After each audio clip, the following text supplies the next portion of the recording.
না, একটু ফাঁকা ফাঁকা লাগছিল, কিন্তু কিছুই পরতে ভালো লাগছে, শুধু হাতে কয়েকটা কাচের চুড়ি পরে নিয়েছি। কাচের লাল চুড়িগুলো ওই যে শ্রাবণ মাসে জল ঢালার সময় যে সবুজ চুড়িগুলো কিনেছিলাম, ওই সময় এই লাল চুড়িগুলো কিনে এনেছিলাম।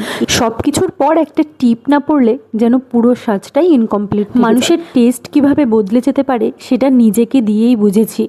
আগে যে আমি এই ধরনের শাড়ি পরতে একদম পছন্দ করতাম না, সেই আমার এখন এই ধরনের সুতির একদম সফট শাড়ি পরতেই বেশি ভালো লাগে। তো আমার রেডি প্রায় হয়েই গিয়েছিলাম, আর ওদিক থেকে কিন্তু মাও ডাকছিল। আমাকে দেখা মাত্রই যার কোলেই থাকুক না কেন, ওরা আমার কাছে আসা চাই। এদিকে মা তালের বড়াগুলো বসিয়েও দিয়েছে, আস্তে আস্তে করে ভেজে নেবে।